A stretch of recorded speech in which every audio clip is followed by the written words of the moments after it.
Hello નમસ્કાર વિદ્યાર્થી મિત્રો, ગુજરાત એજ્યુકેશન યુટ્યુબ ચેનલ પર આપ સર્વનું હાર્દિક સ્વાગત છે। મિત્રો, આજે આપણે વાત કરવાના છે ધોરણ 6 અને વિષય ગુજરાતી એટલે કે પલાસ, અને તેની અંદર પાઠ 2 જેનું નામ છે વાર્તા રે વાર્તા। તેમાં આપણે સ્વાધ્યાયનું સંપૂર્ણ સોલ્યુશન જોવાના છે, તો આ વિડીયોને અંત સુધી જોવાનું ભૂલતા નહીં। આ વિડીયો તમને ઉપયોગી થાય, ગમે તો વિડીયોને લાઈક કરજો, શેર કરજો અને ચેનલને સબસ્ક્રાઈબ કરજો। તો પહેલો પ્રશ્ન છે કે ભાઈ વાતચીત આધારિત પ્રશ્ન છે। એમાં પહેલો પ્રશ્ન કે તમને કોણ કોણ વાર્તા સંભળાવે છે? તો જવાબ રહેશે કે મને મારા દાદા, દાદીમા, નાનીમા, નાનાજી અને નિશાળે અમારા વર્ગ શિક્ષક વાર્તા સંભળાવે છે। બીજો પ્રશ્ન, તમને કેવી કેવી વાર્તા સાંભળવી ગમે છે? તો મને પરીઓની વાર્તા, રાજાની વાર્તા, વિક્રમ વેતાળની વાર્તાઓ, 32 પૂતળીની વાર્તાઓ સાંભળવી ગમે છે। ત્યારબાદ પ્રશ્ન નંબર 3, તમે પશુ પંખીઓની ભાષા જાણતા હો તો શું કરો? તો જો હું પશુ પંખીઓની ભાષા જાણતો હોત તો હું એમની સાથે ખૂબ રમત, અમે એકબીજા સાથે ખૂબ વાતો કરત, તેઓને જે તકલીફ હોય તે જાણીને તેને દૂર કરવાના પ્રયત્નો કરું। ક્યારેક હું તેમને મારા ઘરમાં રમવા બોલાવું તો ક્યારેક હું બગીચામાં તેમની સાથે રમવા જાત। ચોથો પ્રશ્ન છે કે પશુ પંખીઓ આપણા સાથી સંગી કહેવાય કેમ? તો પશુ પંખીઓ પણ આપણા સાથી સંગી જ કહેવાય, કેમ કે તેઓ પણ આપણી જેમ આ પૃથ્વી પર વસેલી જીવસૃષ્ટિનો જ એક હિસ્સો છે। તેઓ આપણી સાથે રહીને આપણને, ધરતીને તેમજ વાતાવરણને મદદરૂપ થાય છે। જેમ કે પંખીઓ દ્વારા મોટાભાગના વિસ્તારોમાં વનસ્પતિ ફેલાય છે, પક્ષીઓ વિવિધ પ્રકારના જીવજંતુઓ ખાય છે જેથી તેમની સંખ્યા જળવાઈ રહે છે। એવી જ રીતે પશુઓ પણ આપણા સંગી છે, કેમ કે પશુઓ પણ આપણને વિવિધ રીતે ઉપયોગી છે। જેમ કે ભારે માલ સામાનની હેરફેર કરવા તથા ગાય, ભેંસ, બકરી જેવા દુધાળા પશુઓ દૂધ આપે છે, તેમજ બળદ જેવા પશુ વડે ખેતીકામ કરવામાં આવે છે। આમ આ પૃથ્વી પર પશુ પંખીઓ આપણા સાથી અને સંગી તરીકે રહે છે। ત્યારબાદ પ્રશ્ન 5 કે આ વાર્તામાંથી તમને કયું પાત્ર ગમ્યું અને શા માટે? તો આ વાર્તામાંથી મને કબૂતરી બહેનનું પાત્ર ગમ્યું, કારણ કે તેના લીધે જ હાથીને પોતાની ભૂલ સમજાય અને તેણે જ ગરુડ પાસે જઈ અને હાથીભાઈને સજામાંથી મુક્તિ અપાવી। ત્યારબાદ પ્રશ્ન નંબર 2 કે નીચેના વાક્યોને પાઠના આધારે ઘટનાક્રમમાં ગોઠવવાના। તો અહીંયા 5 વાક્ય આપેલા છે, એમાં ઘટનાક્રમની દ્રષ્ટિએ પહેલા નંબર પર વાક્ય જોઈએ તો આ છે કે તાપથી સિયાવિયા થયેલો હાથી ઘટાદાર આંબા હેઠળ આવીને ઊભો। બીજું છે કે સેનાપતિએ બાજ સૈનિકોની ટુકડી સજ્જ કરી। ત્રીજું છે સરોવરના છાતીપુર પાણીમાં હાથી ઊભો છે। ચોથા નંબરનું કે ડુંગરની સાંકડી ઘાટીમાંથી હાથી બહાર નીકળી જાય છે અને હાથી હદ પાર થાય છે। અને પાંચમું છે કે હર્ષના ગીત ગાતી કબૂતરી હાથીને પેલા આંબાની વાટે દોરે છે। તો એ પ્રમાણે એના જવાબ રહેશે, બાજુમાં તમે ક્રમ પણ જોઈ શકો છો। ત્યારબાદ છે પ્રશ્ન નંબર 3 કે પ્રશ્નોના જવાબ લખવાના। એમાં પહેલો પ્રશ્ન છે કે કાગડીએ શા માટે કકડાટ કરી મૂક્યો? તો કાગડીએ કકડાટ કરી મૂક્યો કારણ કે હાથીભાઈએ આનંદમાં આવીને આંબાની જે ડાળી તોડી નાખી હતી તેના પર કાગડીનો માળો હતો, તે માળામાં કાગડીના ઈંડા પણ હતા, જે ડાળી તૂટવાથી જમીન પર પટકાયા અને તેના ફોદે ફોદા થઈ ગયા। બીજો પ્રશ્ન છે કે કાગડીએ નાતના પંચને શી ફરિયાદ કરી અને કેમ? તો કાગડીએ પંચને ફરિયાદ કરી કે મહાજન, મારે આ હાથી સામે ફરિયાદ નોંધાવવી છે, એને વગર વાંક ગુને મારા ઈંડા ફોડી નાખ્યા છે, મારા બચ્ચાની હત્યા કરી છે। ત્રીજો પ્રશ્ન છે કે કાગડીની ફરિયાદ સાંભળી પ્રધાનમંડળે શો ચુકાદો જાહેર કર્યો? તો પ્રધાનમંડળે કાગડીની ફરિયાદ સાંભળીને ચુકાદો જાહેર કર્યો કે ગુનેગાર હાથીને દેશવટો આપવામાં આવે, બાજ સેનાપતિ તુરંત આ સજાનો અમલ કરે। ત્યારબાદ પ્રશ્ન નંબર 4, ગરુડ રાજાના દરબારનું વર્ણન કરો. તો ગરુડ રાજાના દરબારના દરવાજે ગીધ ચોકી કરે છે, ડેલીએ કુકડાની પડઘમ ગાજે છે, મેળીએ બુલબુલની શરણાઈ વાગી રહી છે, ચોકમાં ન્યાયની ધજા ફરકે છે, રાજા ગરુડ સભા ભરીને બેઠા છે અને સાથે હંસોનું સભામંડળ પણ છે.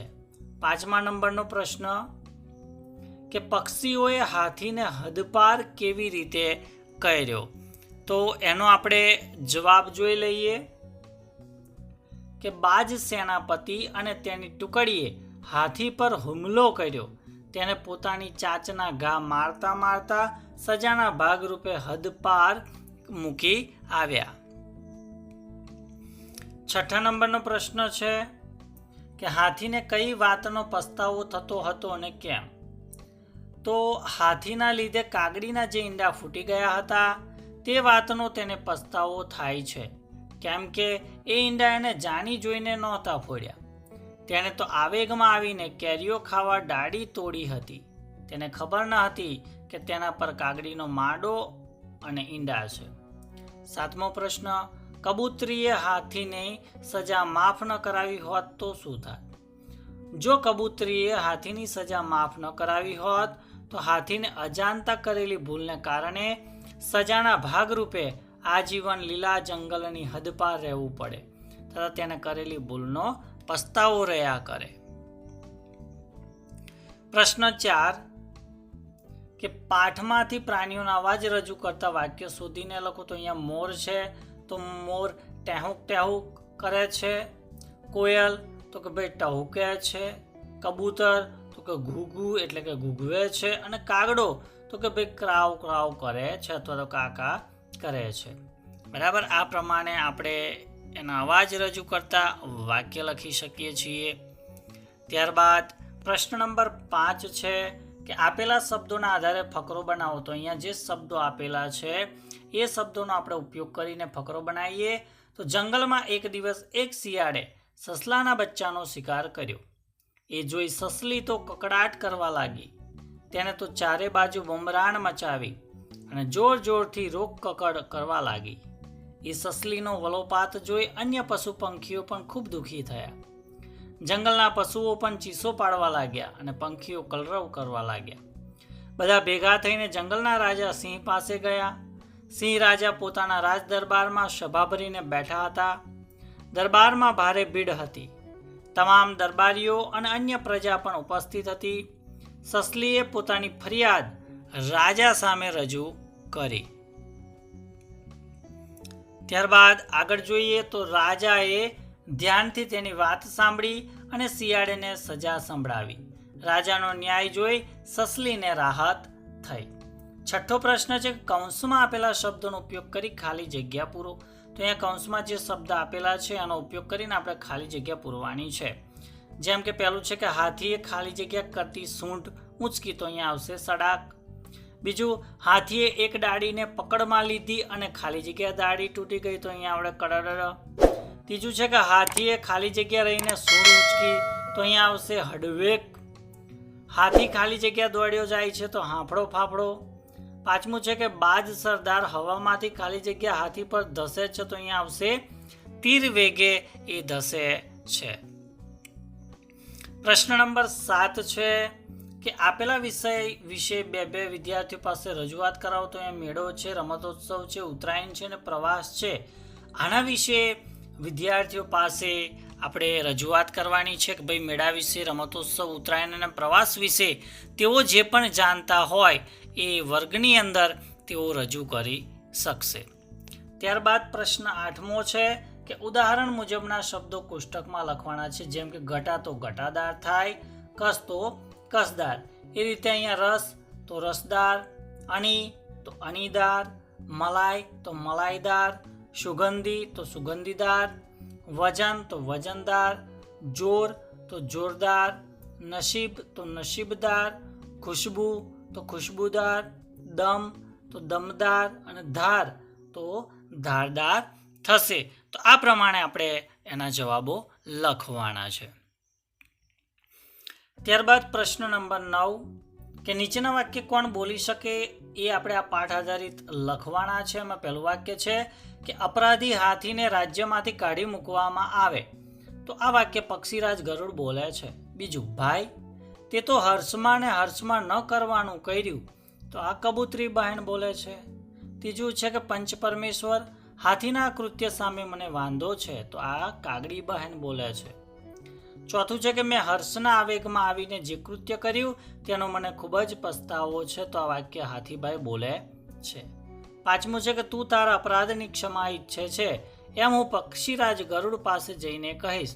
તો આ વાક્ય કબૂતરી બહેન કહે છે. ત્યારબાદ પ્રશ્ન નંબર 10 છે કે ભાઈ મુદ્દા પરથી વાર્તા લખવાની. તો અહીંયા મુદ્દા આપેલા છે એ આધારિત આપણે વાર્તા જોઈએ. તો રતનપુર નામનું એક નાનકડું ગામ હતું. એ ગામ જંગલની એકદમ નજીક હતું. ગામની વસ્તી થોડી જ હતી. ગામના લોકોનો મોટા ભાગનો જીવન નિર્વાહ જંગલ આધારિત હતો. તેથી તેઓ જંગલ અને પ્રકૃતિની વધુ નજીક હતા.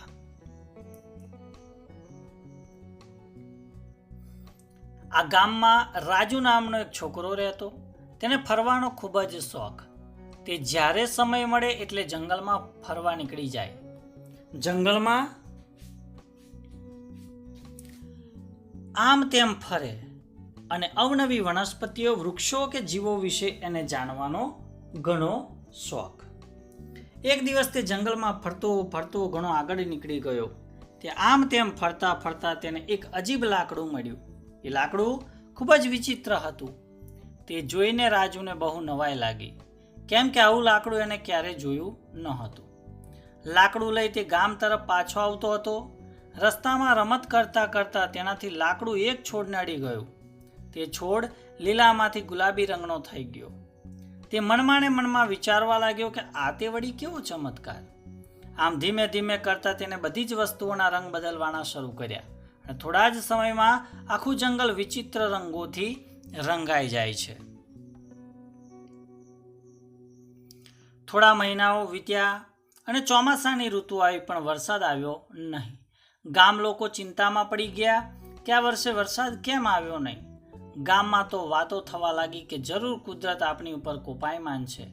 આપણાથી જરૂર કંઈક ભૂલ થઈ લાગે છે, નહીતર આવું ક્યારે બન્યું નથી.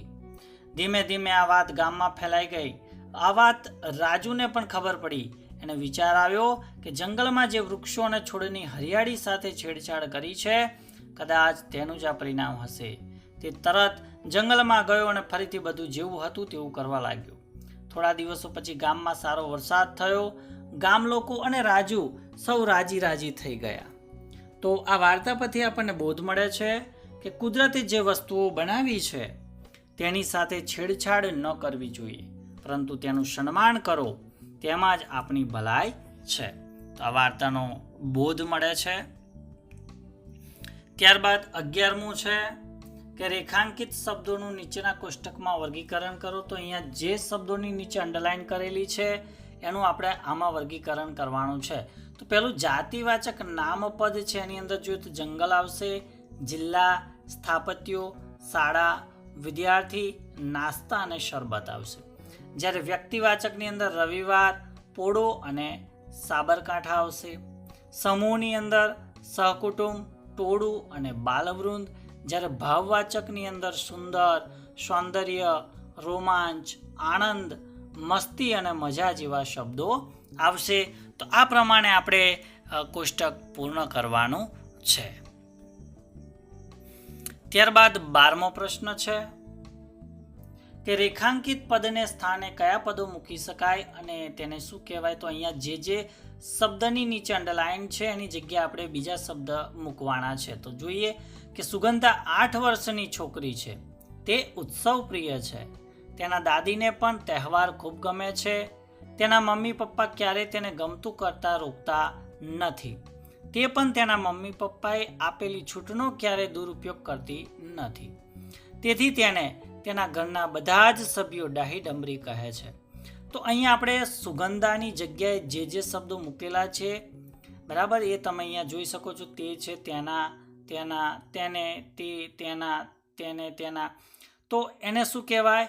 તો ભાઈ રેખાંકિત કરેલા શબ્દોને સ્થાને જે શબ્દો મૂકવામાં આવ્યા એને સર્વનામ કહેવામાં આવે છે.